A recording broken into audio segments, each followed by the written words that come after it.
Esta é a 5ª temporada do Desafio Profissão, um programa da equipe de orientação profissional do curso de Psicologia da PUC de São Paulo, do NASCE Orientação Vocacional e da TV PUC. E agora conversaremos sobre um outro psicólogo, o psicólogo na saúde mental. E conversaremos com o Felipe Ferraz Damasceno, que é psicólogo pela UEL, especialista em psicopatologia e saúde pela USP.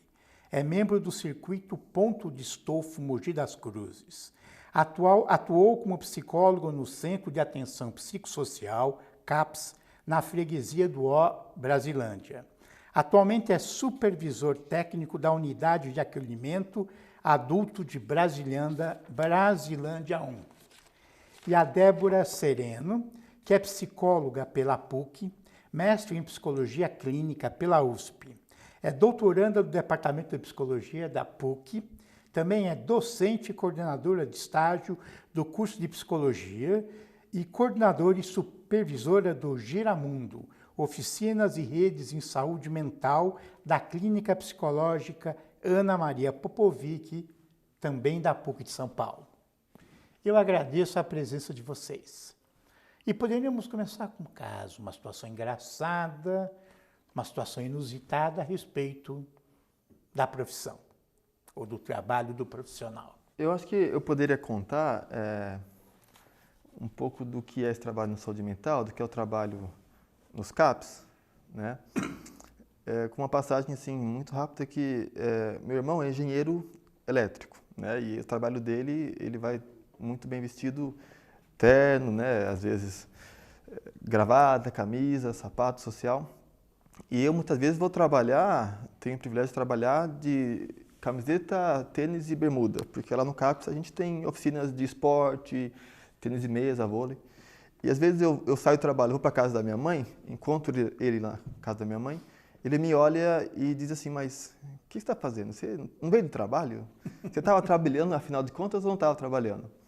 Que eu acho que e assim, isso várias vezes, né? Quando eu falo na minha família que eu jogo tênis de mesa ou vôlei com usuários do serviço, eles acham uma coisa assim... Isso não é trabalho. Não é trabalho, mas o que você faz lá, afinal das contas?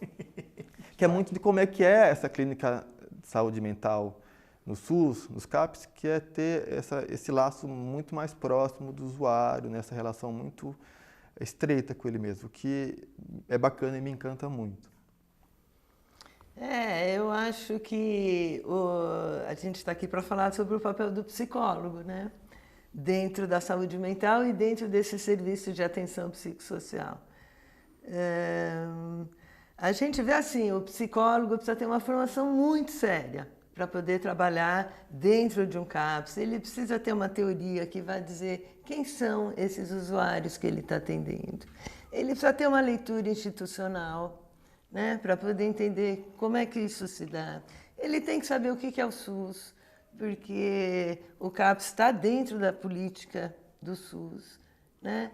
Mas, no seu atuar, ele é mais um da equipe, né? Então, o psicólogo no CAPS, ele participa de grupo de teatro, ele participa de grupo de saída. Quer dizer, o fundamental com toda essa formação que é muito necessária, na hora H do trabalho, ele é mais um dentro da equipe, né? Então, também fiquei pensando, a gente tem nossos estagiários de 5º ano. E uma situação boa, que eu acho que revela o CAPS, né? Começaram-se alguns encontros entre CAPS e CAPS infantil e da juventude. E nesse CAPS, onde a gente tem estágio, lá na Brasilândia, começou-se, os jovens começaram um movimento muito potente dentro do CAPS.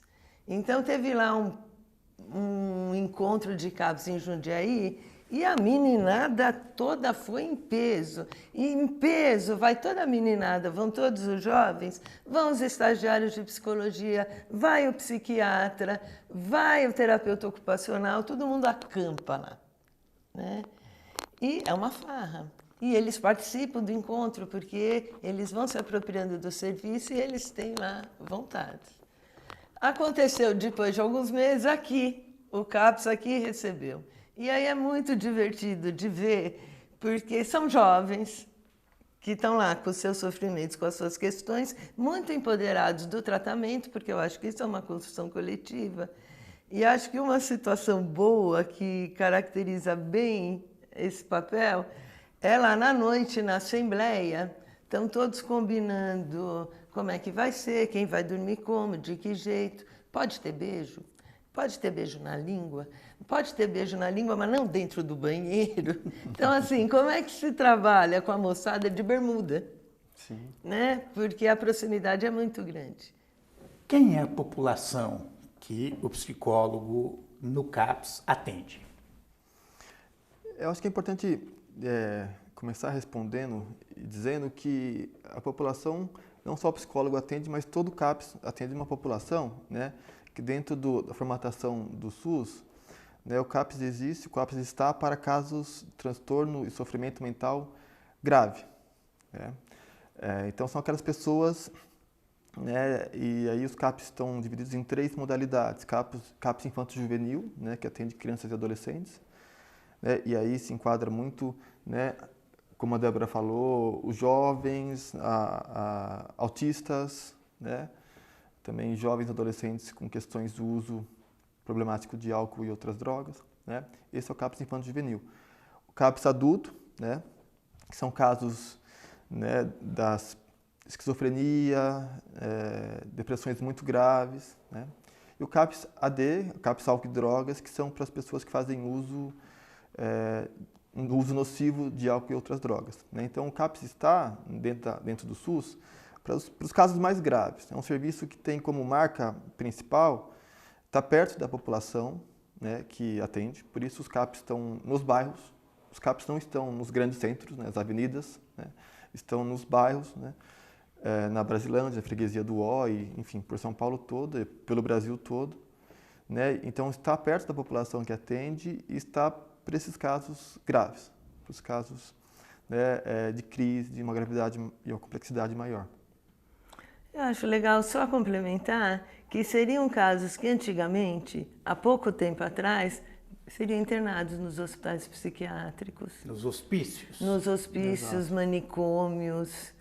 Sei. Né? E que toda a reforma psiquiátrica, quer dizer, o CAPS vira como um modelo possível de atenção em liberdade, no território, né? Quer dizer, é tratamento em liberdade, não é mais enclausurado. Com certeza, muita gente do que está no CAPS AD, que está no CAPS adulto, e mesmo crianças. Infelizmente, a gente ainda tem crianças autistas internadas. A gente ainda não conseguiu acabar com os manicômios. Né? Há um forte movimento de recrudescimento, inclusive, de volta a esse paradigma. Né? Mas os CAPs existem justamente para ter um lugar onde se possa acolher esse sofrimento e tratar em liberdade, em casa, com a família. E aí você tem um médico, né? Também. Quem mais? Uma equipe. O psicólogo em geral. Terapeuta ocupacional, assistente social, educador físico, enfermagem, né? Enfermagem, auxiliares de enfermagem. A gente tem também uma equipe de apoio. Sim. Né? Dependendo do CAPS, tem pediatra. Né? Claro. Uhum. E esse psicólogo faz terapia com os casos que aparecem?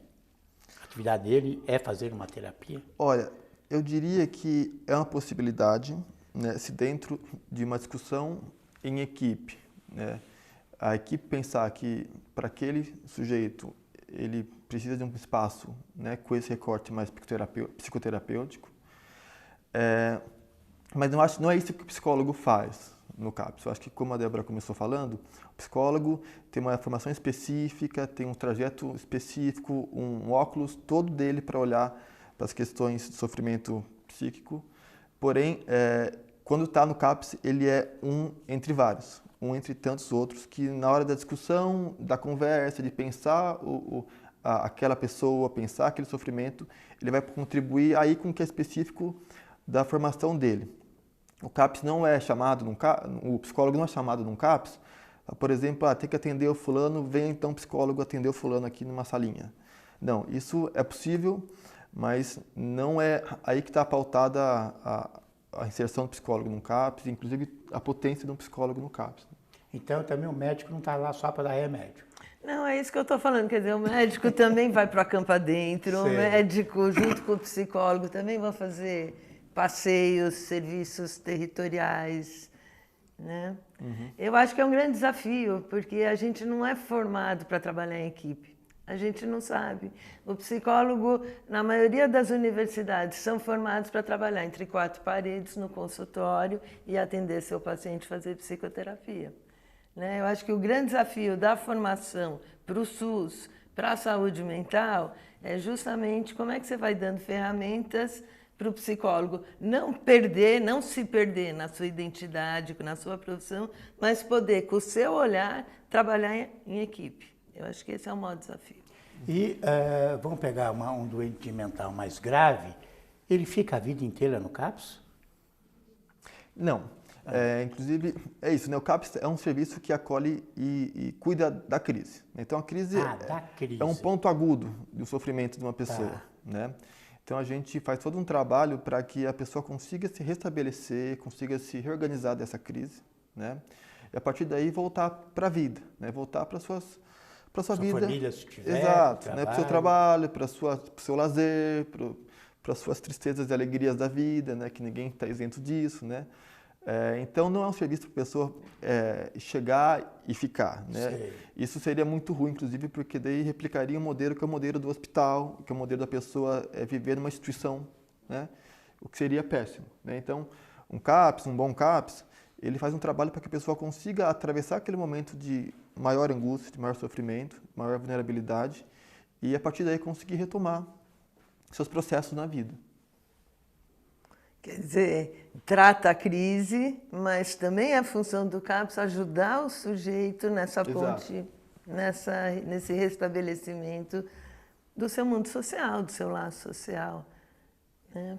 Se é criança, se vai para a escola, se é adulto, se consegue algum engajamento de trabalho, algum projeto de geração de renda.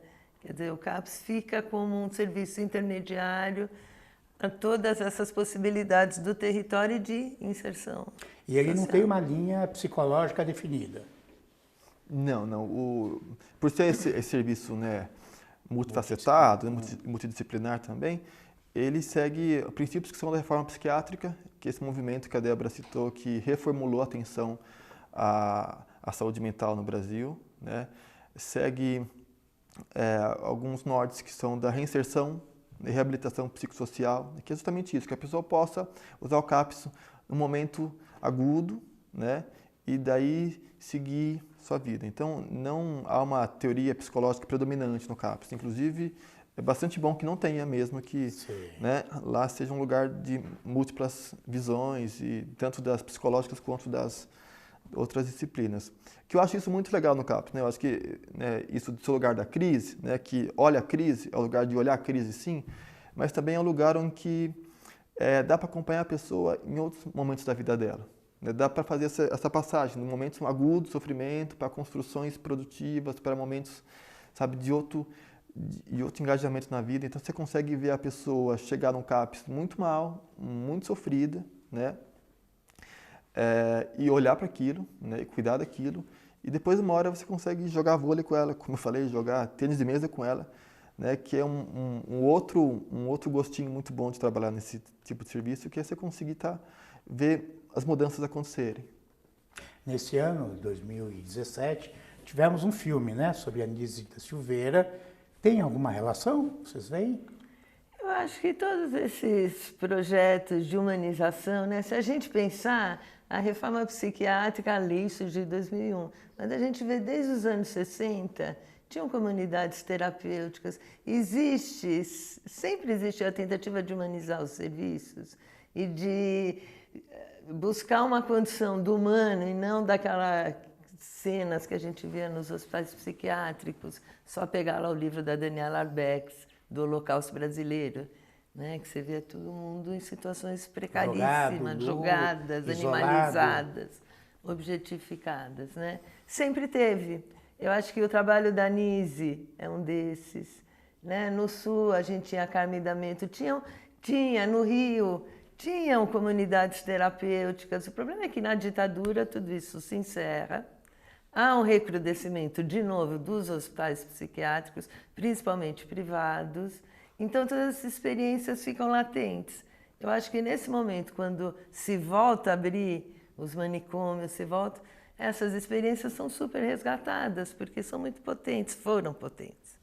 E a faculdade, o curso de formação universitário, forma esse profissional ou ela é uma disposição pessoal e eu vou correr atrás? Deveria. Deveria. Deveria. Eu lembro, eu tive a passagem nos anos 80 na gestão da Irundina, final dos 80, 89. A Irundina fez uma rede de saúde mental aqui em São Paulo, na gestão dela. E eu pude participar da implantação de um hospital-dia, que seria um precursor do CAPS, em algum momento. E eu lembro que era assim, tinham psicólogos, e eu me incluo, né? Mas tinha lá uma psicóloga, psicanalista, e ela falava, eu fui treinada para atender dentro da sala, eu não sei o que fazer. Depois que acaba o atendimento, e eu preciso pegar na mão dessa criança e ir para o pátio brincar. Eu perco minha identidade, eu já não sei mais o que eu sou. E era muito sério, porque era uma questão, né? Eu sou formada para atender aqui, agora se a gente sair daqui para fazer outra coisa, como é que eu ajo, como é que eu me relaciono, né? Isso eu acho que precisa de muita formação, né? E a gente vê que nem todas as faculdades fazem isso, nem todas as faculdades estão preparadas para preparar seu psicólogo para um trabalho na rede dessa maneira. Acho que falta. A gente aqui na PUC tenta dar conta na medida do possível, né? Acho que os estágios, os núcleos vão nesse sentido. E a sua escolha, como é que foi? Né? Quando você entrou na psicologia, você já tinha ideia de trabalhar com isso? Não, eu tinha muita ideia, né? Eu acho que entrar na psicologia foi uma surpresa. Psicologia é essa torre de Babel, num certo sentido, né? Muitas abordagens, muitas visões, né? Que às vezes se aproximam ou afastam, né? Então, aí foi o primeiro choque, né? Então, não entrei sabendo que existia um CAPS, entrei sabendo que existia, né, essa possibilidade no SUS. Depois de formado, eu me formei em Londrina, né? Sou de São Paulo, voltei para São Paulo. E aqui comecei a pensar, afinal, onde é que eu vou trabalhar. Tive um percurso em consultório particular, né? E tive que fazer uma especialização, né? Para eu, minha formação na graduação foi bastante incipiente nesse sentido, bastante fraca, assim, do ponto de vista da saúde pública. Então, fui me especializar e aí eu me habilitei um tanto a olhar para esse lugar como uma possibilidade e como um campo. E daí fui atrás. E daí, na verdade, me encantei mesmo quando estava dentro. Antes, durante o curso, na especialização, eu via como um lugar possível, um campo de trabalho possível, né? A paixão veio quando eu entrei, que eu descobri, né, tudo isso, que é o lugar da crise, mas é o lugar da proximidade, que é o lugar onde você consegue ver a pessoa de várias formas diferentes, né, e contribuir com isso de um jeito bastante bacana. É um lugar onde você consegue ter pessoas diferentes do seu lado, discutindo uma mesma situação e aprender muito com aquilo. Então, foi uma escolha. Eu me vi, né, dentro desse campo e aí me encantei demais. Não foi uma escolha um tanto calculada ou muito planejada, assim. Eu tenho jovens orientandos no NAS que têm uma atração para trabalhar com doença mental grave, mas falam, né, eu tenho medo porque eu tenho medo de me deprimir, eu tenho medo de ser atingido e não conseguir dar conta, né? Isso acontece? Esse medo é real ou é mera fantasia? Eu acho que a sociedade tem medo da loucura. Sim.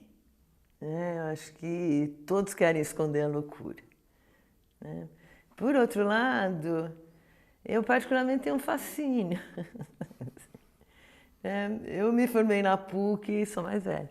Me formei na PUC em 86 e já fui trabalhar como acompanhante terapêutico num hospital dia casa, que naquele momento também estava se iniciando nesse trabalho de uma clínica no território, né? Eu acho fascinante,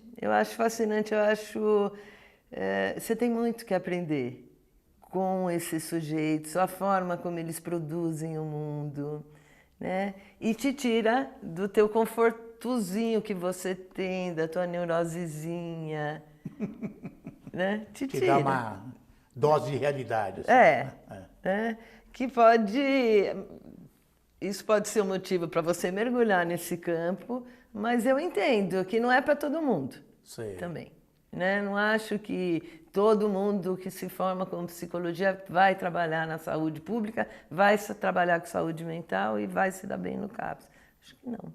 Né? Acho que tem que ter aí... Tem um autor que eu gosto muito, o João Ri, e ele fala assim, é importante você saber qual foi o percurso que te trouxe até aqui, para você estar trabalhando nisso.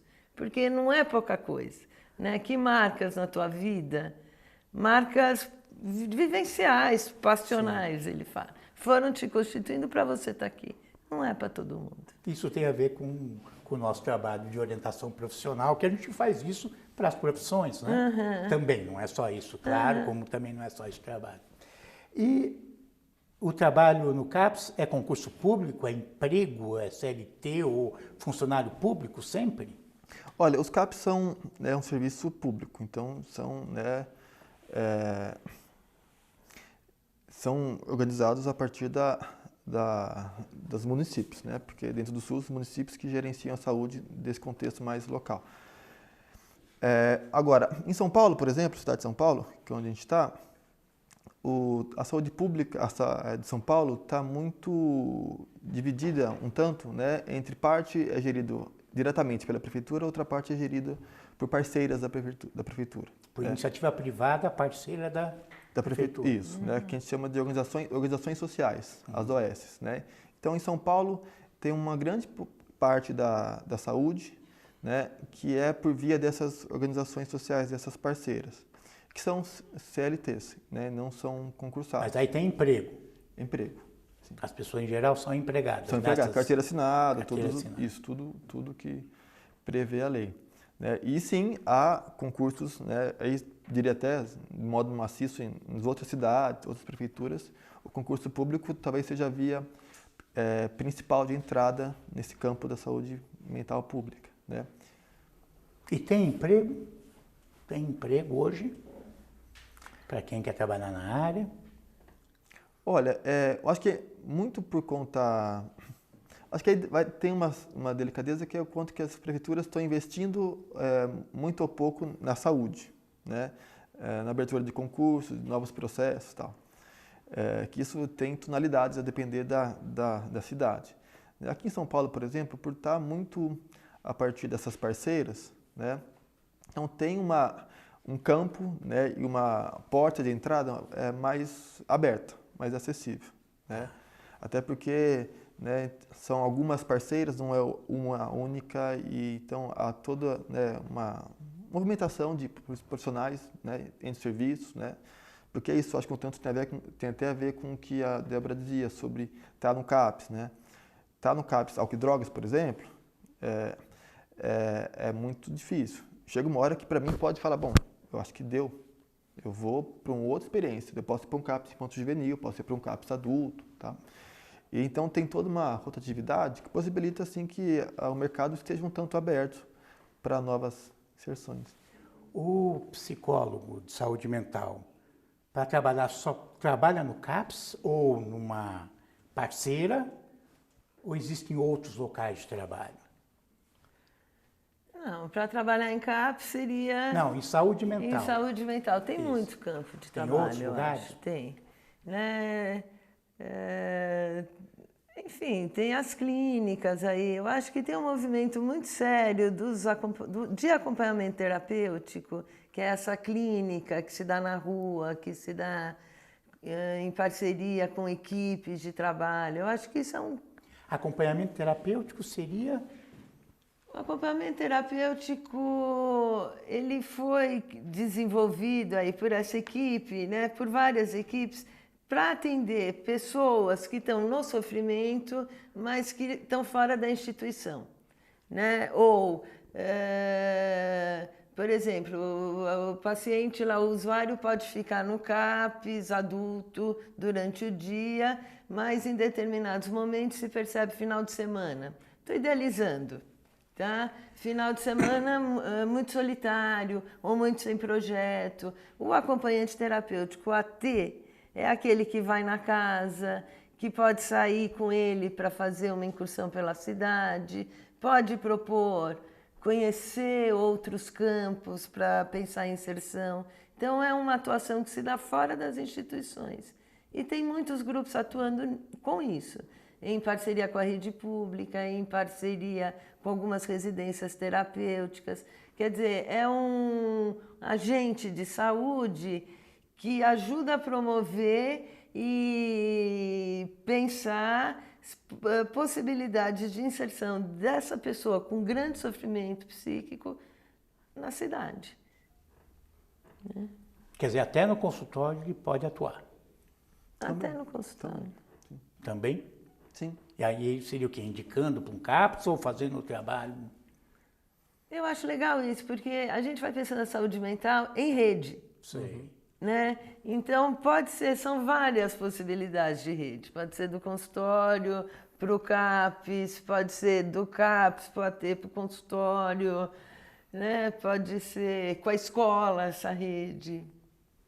Eu acho que é legal só complementar que tem essa rede de atenção psicossocial, de atenção à saúde mental. E daí, a atenção básica, as UBSs, né, também fazem um papel importante nesse desenho. Né?